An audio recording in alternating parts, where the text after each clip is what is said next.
それ以外の候補と手を組むなんて、ふざけていると思われても無理はないよ。そんなこと、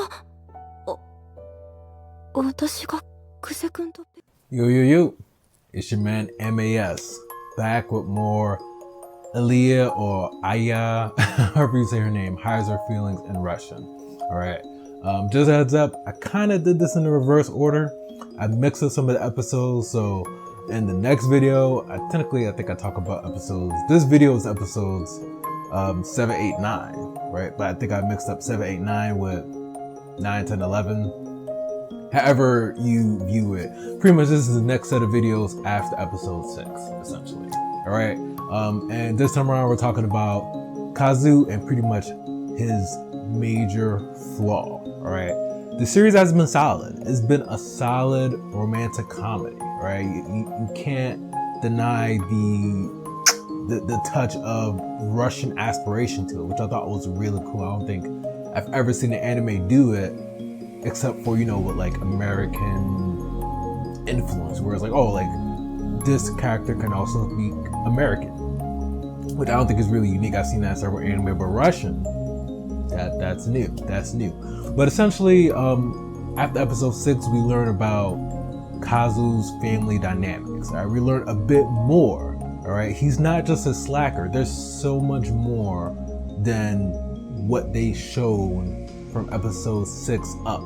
Right, from episodes 1 through episode 6, it definitely paints a picture of how the show is at first. Where it's like, okay, it's your typical rom-com, the underachiever, the really pretty girl. The only difference was, oh, the really pretty girl actually really likes the underachiever guy. Most times it's most times it is like that, where it's like the girl likes the guy. But this time around, I think Kazu also likes Alya, but for some reason he's hiding the fact that he knows Russian to not embarrass her, maybe? I don't know. But if I was him, I was like, listen, I know Russian, I know what you're saying, you want me. Alright? I would have been just straight like that, right? But to each his own. He don't wanna, I guess he wants to wait till the time is right. Maybe that's what he's doing. I don't know, but pretty much episodes 1 through 6 fool you. Episode 7, 8, 9, just in terms of the family dynamic, it's way more complex, which makes sense. The more you get to watch anime, it kind of becomes more, I won't say like diluted, but the complexity starts to come into the picture. So Kazu is not an underachiever. He's a fucking genius.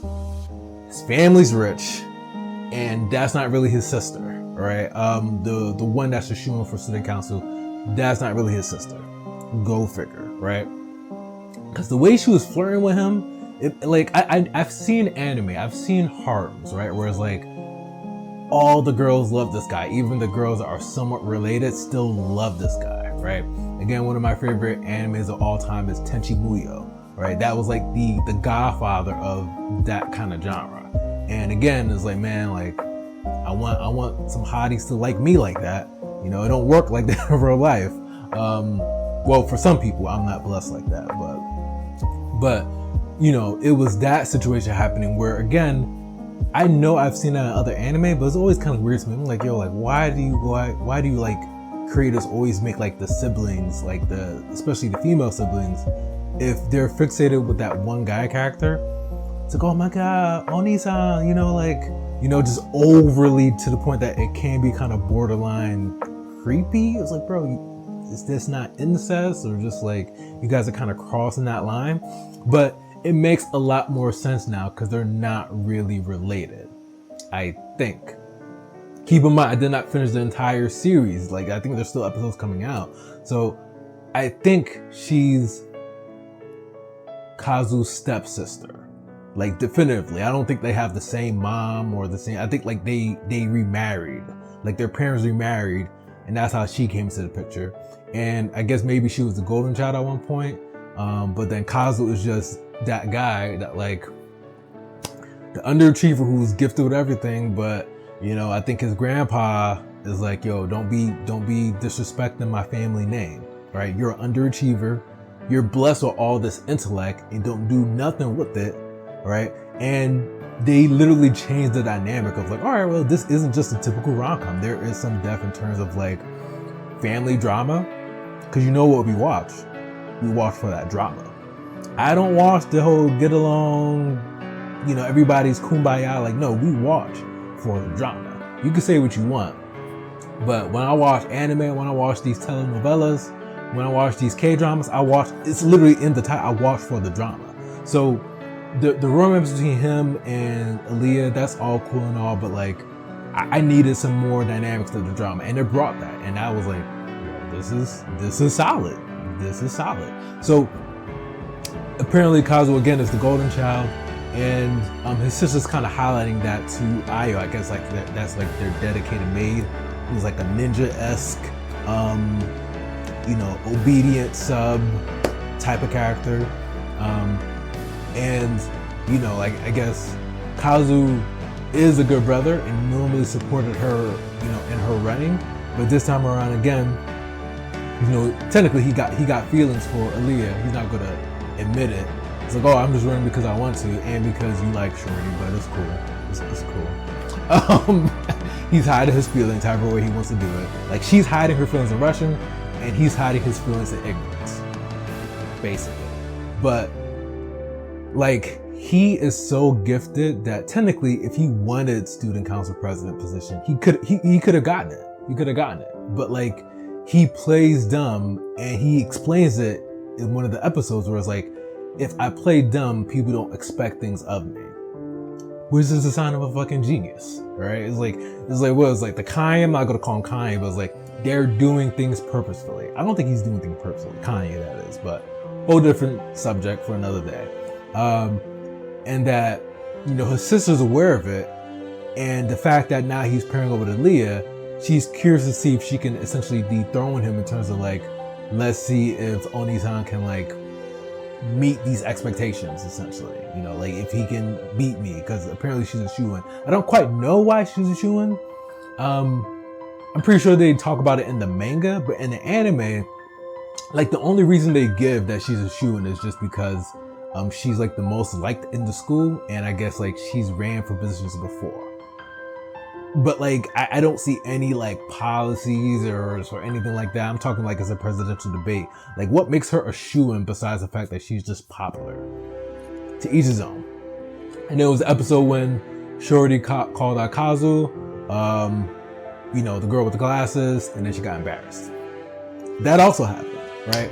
But no, it's an interesting dynamic. I'm curious about the dynamic between Kazu and his grandpa, exactly why they have that issue, and exactly where does Kazu's mom come into the picture. Like, the mom, the dad, I think the mom that remarried is on Kazu's side. So I don't think his sister is related to the mom. I think the sister is probably related to the father, which I have not seen the father. Hated when they do this. It's like, hey, no, like daddy issues, no father in these animes' lives. Like nah, they keep disrespecting men like that. Like come on. Like, most animes do it well, but like in this one, like I'm like, yo, where's the dad? Like, what, the grandpa? It gotta be the grandpa. It can't be the dad. But no, the grandpa, he's stern with it. You know, it's like, yo, this is my legacy, and you disrespected me by not trying hard. Which I will assume every parent feels.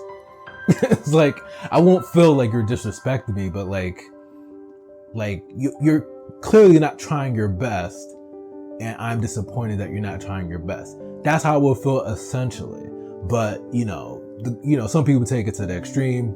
You disrespected me by not trying your best. That's the grandpa giving it straight like that. And it's like, yo, the grandpa talked to his sisters like, listen, he underachiever. You better destroy him, right? Destroy him in the debate. And again, I don't know why in this anime, I don't think it's like this with other schools.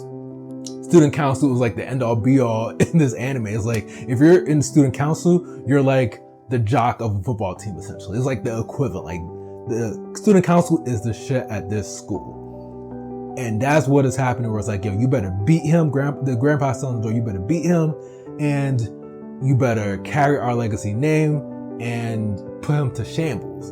And they're like in the same family. So I'm just like, okay, I need to know more about why is like that, you know?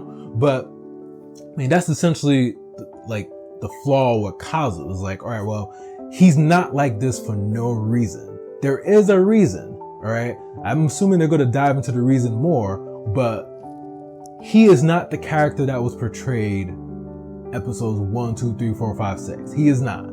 Now, from episode 7, there's so much more dynamics to it that like, the flaw is like, he's not really being himself. All right. You can kind of tell he even has these prepping Alya for like the debate. Like, I feel like that's glimpses of his true self.